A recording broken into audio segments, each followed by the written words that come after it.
Alright y'all, welcome back to the channel and to some more turkey patterning, and today we've got another new load that we've never tested on the channel out here to see what it can do. And I know that several of you guys have requested to see this shell over the last several months, so when I found some for a good deal, I had to pick some up and bring them out here and see what they could actually do. And as for those shells I've got here today, I got some of the Fiocchi Golden Turkey lead shot shells. Last week we tested some of the TSS 410 Golden Turkey shells and they did pretty decently. Well, what can the much more basic lead Golden Turkey shells actually do? These ones in particular are a 12 gauge, 3-inch, 1 3/4 ounce payload of lead 6s moving about 1200 feet per second. So stats wise, they're loaded very much so like a longbeard load of 6s would be and stuff like that. But I can tell you they're definitely way more basic and they're cheaper. I think this box of 10 was like $11 or something like that. So definitely a little cheaper as well. And I will get some close-up pictures,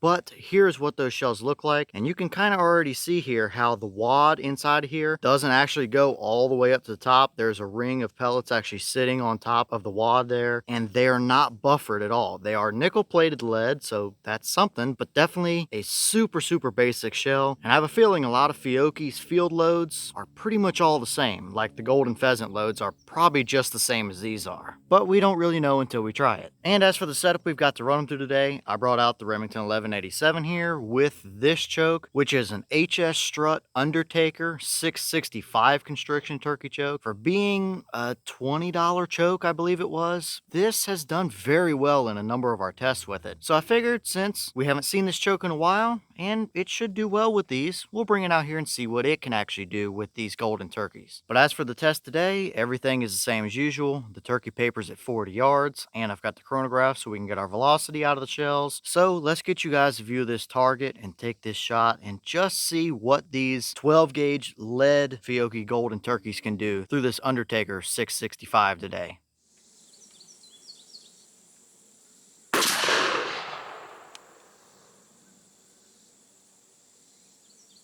Okay, so that shell gave us 1186 through the chrono. The box claim is 1200, so with us being only 14 under their claim, I think we're right exactly where we should be. And right at close to that 1200 feet per second claim is kind of where I'd like to see these shells at. So I think our velocity is pretty much perfect up here, but what does our pattern actually look like down there at 40 yards? Let's go check it out and see what it gave us.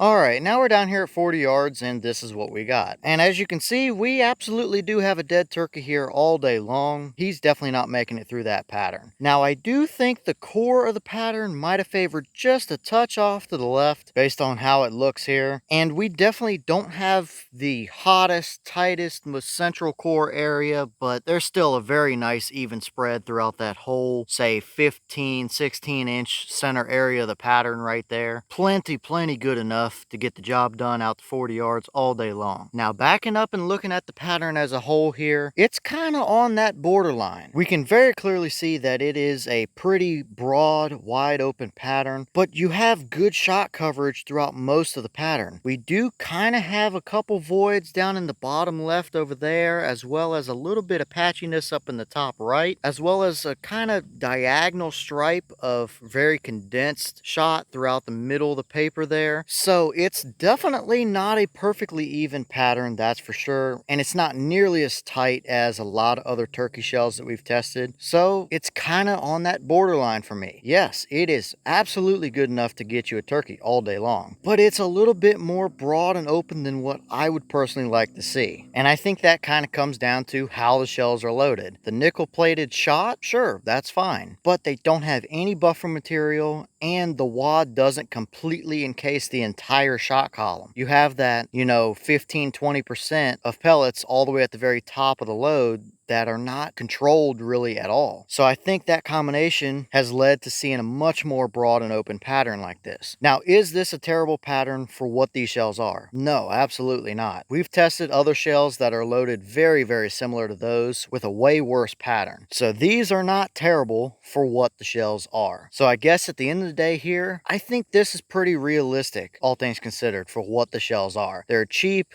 very basically loaded turkey shell, and that is a more than good enough 40-yard turkey pattern. Myself personally, I would prefer it to be a little bit tighter and a little more condensed, because you are going to have to be a little careful about birds being close to him with that pattern, as well as getting a number of pellets actually through your meat down there as well. So for me, it's definitely not a perfect pattern. I think this is a pretty middle of the road result here today. It's pretty much what I expected to see. Definitely nothing fancy, not horrible, but it would still take turkeys for a cheap shell all day long. Okay, and here's the wad out of that shell, and as you can see, very, very basic design, but you can definitely tell that for a 3-inch shell, the actual section here where the shot column goes is definitely not nearly as long as something like a long beard XR wad would be, which leads to you having a little bit of shot above the wad that's not controlled. So I definitely think that plays into some of this pattern that we saw here today. But the wad in itself looks very much like what I would expect it to be. There's no rips or tears, no pinholes, nothing weird going on, nothing stuck down in there. So I think it did about as good of a job as what it could have done with how these shells are loaded.